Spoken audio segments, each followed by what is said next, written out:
일출만큼이나 가슴속에 떠오르는 수많은 새해 다짐들. 어떤 것들이 있을까? 그래도 건강 최고죠.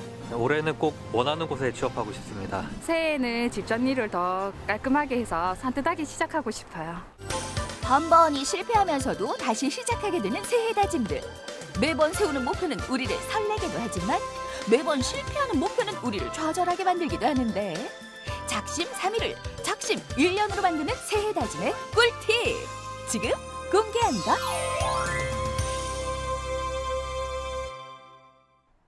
현대인들의 평생 숙제이자 풀리지 않는 문제가 있었으니 바로 다이어트 되시겠다. 올 한 해 그 숙제에서 벗어나고자 연초부터 헬스장은 사람들로 인산이네. 하나 둘 살과의 전쟁이 시작됐다. 다이어트 하면 할수록 너무 힘들어요. 운동은 열심히 하는데 생각보다 살이 잘 안 빠지는 것 같아요. 노력해도 잘 안 빠지는 살. 오늘 이분에게 맡겨라. 안녕하세요. 국내 최고의 림프 전문가 심정묘 교수다. 보통 우리가 다이어트를 한다라고 하면 기본적인 원칙을 모두 다 잘 알고 있습니다. 식이 조절을 한다던가 운동을 한다던가 에너지를 발산해내는 건데요. 그렇지만 그것만 해서는 부족하죠. 그래서 림프 마사지를 해준다면 다이어트의 성공률을 훨씬 더 배가시킬 수 있습니다. 림프란 우리 몸의 독소를 제거하는 곳으로 7개의 림프절 중 목 주위에 가장 많이 모여 있다는데 다음 항목 중 4가지 이상이 해당된다면 림프 순환이 막혔다는 신호이니 시청자 여러분도 꼭 체크해보세요. 운동과 식이 조절을 해도 살이 잘 안 빠진다는 사람들 여기 주목! 집에서도 할 수 있는 림프 마사지를 배워보자. 먼저 귀 밑을 기역자 그리듯 가볍게 눌러준 후 쇄골 부위를 몸 바깥쪽에서 안쪽 방향으로 마사지해준다. 마지막으로 겨드랑이는 뒤쪽에서 안쪽으로 당겨주면 끝! 방향과 압력입니다. 방향은 목 부위 하실 때는 목 뒤쪽과 아래쪽 방향으로만 마사지를 적용해 주셔야 되고 그 다음에 압력 같은 경우에는 피부가 늘어날 정도의 가벼운 압력만 적용해 주시면 좋습니다. 울퉁불퉁 운동에도 빠지지 않는 셀룰라이트는 림프 순환이 막혀서 생긴다는 사실 때문에 몸속에 림프만 잘 순환시켜줘도 피부 건강은 물론 나이살 셀룰라이트까지 없앨 수 있다고 하니 시청자 여러분도 꼭 한번 따라해보세요. 하루에 적어도 5번씩 3세트 반복하셔서 건강하고 아름다운 해로 태어나시기 바랍니다. 새해 다짐의 종류는 매년 각양각색. 이번엔 어떤 주인공이 기다리고 있을까? 네, MC 시식가족팀입니다. 어서오세요. 들어오세요. 누가 보더라도 여느 가정집과 별반 다르지 않은 모습인데 무슨 일로? 평소에 제가 정리를 잘 못하는 부분도 있고 정리를 또 하고 나면 아들 때문에 뒤돌아서면 또 금세 어지럽혀지고 더러워지더라고요. 이번 기회를 통해서 좀 더 깔끔하게 정리된 모습으로 산뜻한 한 해를 시작하고 싶어서 의뢰하게 되었습니다. 결혼 5년차 새내기 주부 안나 씨. 해도 끝이 없는 육아 일에 자꾸 늘어가는 살림살이에 집안을 정리할 엄두도 못 내고 있다는데 이런 안나 씨의 새해 다짐을 도와줄 분을 모셨다. 안녕하세요. 네, 어서 오세요. 정리 수납의 달인 이채원 대표다. 휴식 공간인 거실을 비롯해 집안 곳곳을 살펴보는 전문가. 하나라도 놓칠세라 매의 눈으로 꼼꼼하게 체크하는데 이보다 더 긴장되는 순간이 어디 있을까? 근데요, 뭐가 문제인 거예요? 모든 물건들이 자리를 잡지 못하고 있어서 방황을 하고 있다라고 표현을 할까? 뭐 그런 상황들이에요. 거실은 가족이 함께 편안하게 쉬어야 되는 공간인데 장난감들이 나와 있어서 편안한 공간이 될 수가 없을 것 같고, 냉장고 같은 경우에도 그냥 막 섞여 있어 가지고요, 어떻게 정리정돈이 안 돼서 좀 불편한 것 같고, 그리고 옷장 같은 경우에도 남편분과 아내분의 옷이 분류가 되어 있어야 되는데 분류되지 않고 같이 마구 섞여 있어서 좀 불편한 것 같습니다. 새해 새기운 행운을 부르는 정리에 기술 들어갑니다. 먼저 애기용품들은 어떻게 정리하면 좋을까? 책은 책들끼리 같이 모아놓고 장난감은 장난감들끼리 같이 있어야만이 애들도 정서적으로 안정이 되거든요. 거실은 온 가족이 휴식을 취하는 공간이기 때문에 되도록이면 아기 용품들은 다른 공간에 배치하는 것이 좋다네요.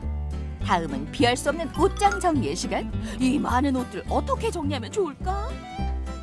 옷장을 정리할 때는 옷걸이의 색깔도 통일화시키시고요. 그리고 옷을 거는 방향도 같은 방향으로 이제 걸어주시면 되고요. 선반에 있는 옷장이라면 선반 같은 경우에는 바구니를 활용을 해서 서랍의 역할을 두시고 열었다 뺐다 하시면 옷이 한눈에 보이기 때문에 편리합니다. 곧바로 정리에 들어간 안나씨. 산더미처럼 쌓인 옷들을 보니 오늘 제대로 날 잡았다. 생각보다 너무 많은 것 같아요. 안 입는 옷들도 굉장히 많고 몇 년 동안 보지 못했던 옷들도 굉장히 많은 것 같아요. 2년 정도 쳐다도 보지 않고 안 입었던 옷들은 그냥 과감히 버리시는 게 좋아요. 옷은 접어서 보관하는 것보다 옷걸이에 걸어두는 것이 옷의 형태 변형을 막아 더 오래 입을 수 있다는 사실. 그리고 수납 도구를 이용해 유형별, 활동별로 옷을 분리하면 훨씬 더 깔끔한 옷장 정리가 완성된다. 마지막은 주부들의 최대 고민, 냉장고 청소. 도와줘요, 정리의 달인. 첫 번째 선반에는 무거운 것들로, 그리고 두 번째 선반에는 고객님이 자주 드시는 음식들, 그리고 제일 윗 선반에는 가벼운 음식들로 정리를 해 두시면 편리하게 사용을 할 수가 있고요. 문 열 때마다 한숨 나오는 우리 집 냉장고 이렇게 청소해보자. 자주 꺼내는 반찬통은 손이 잘 닿는 곳에 보관하는 것이 좋고 냉장고의 70%만 채우는 것이 전력 소비량을 줄일 수 있다. 또한 부피가 큰 물건은 지퍼백을 이용해 부피를 줄이는 것도 좋은 꿀팁. 너무 놀랍고요.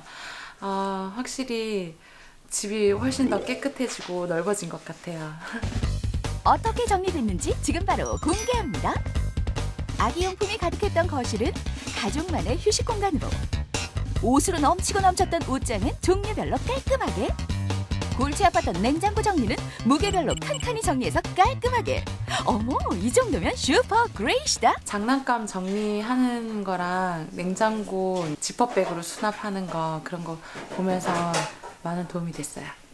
덕분에 산뜻한 한 해가 될 것 같습니다. 새로운 한 해를 준비하는 또 다른 곳.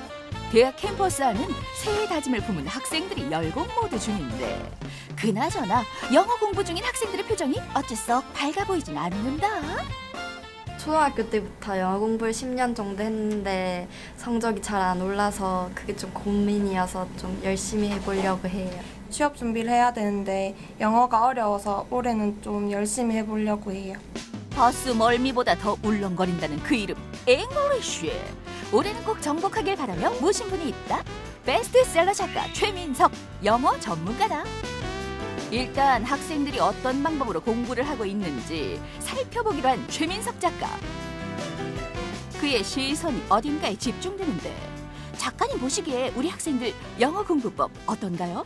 두 가지 정도가 이제 문제점이 마음에 걸리는 것 같습니다. 첫 번째가 모든 학생이 그렇듯이 무작정 단어만 많이 외우고 있는 것 하나, 그 다음에 너무 시간에 집착을 해서 문제를 풀고만 있는 모습, 이 두 가지가 약간 마음에 걸립니다. 영어 앞에서만 유난히 작아지는 사람들. 서당계 3년이면 붕어를 읊는다는데 왜 영어 공부는 그렇지 못한 것인가? 그래서 준비한 시간, 영어에 관한 학생들의 궁금증들을 모아봤다. 듣기 점수가 너무 안 나오는데 듣기는 무조건 듣기만 하면 점수가 오르나요?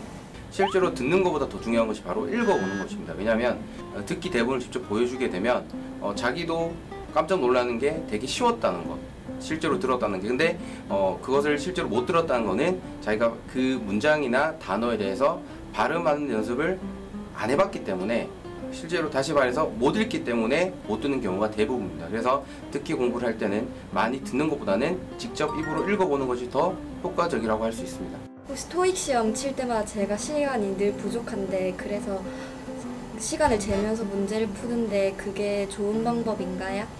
물론 토익 시험이 영어 시험이긴 하지만 결국 시험이기 때문에 시간을 재고 문제를 푸는 연습 자세는 필요하긴 합니다. 하지만 자기가 기본적인 실력이 바탕이 되지 않는 상황에서 시간에만 집착해서 문제를 풀게 되면 결국 토익 시험이라는 것이 영어 실력의 향상이 없이 시험 준비만 하는 것으로 끝나고 그칠 가능성이 상당히 높습니다.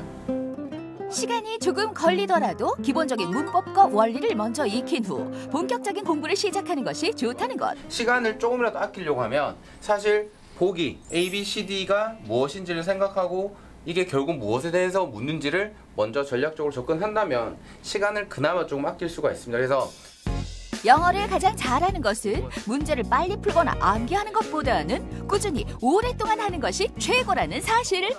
사실은 자기가 왜 해야 되는지에 대해서 대답을 찾게 된다면 그에 따라서 방법은 자연스럽게 결정이 되는 겁니다. 자기가 사람들과 얘기를 하는데 좀 더 집중을 하고 싶다면 우리가 흔히 얘기하는 영화나 아니 미드나 애니메이션을 이용해서 말하는 연습을 많이 하면 되고, 만약에 자기가 말을 하는 경우가 많이 필요 없고 문서를 읽어야 되거나 이메일을 읽어야 되는 상황이 많다면 실제로 글을 읽으면서 눈으로 읽는 연습을 하는 것이 자기에게 실질적으로 많은 도움이 될 것입니다.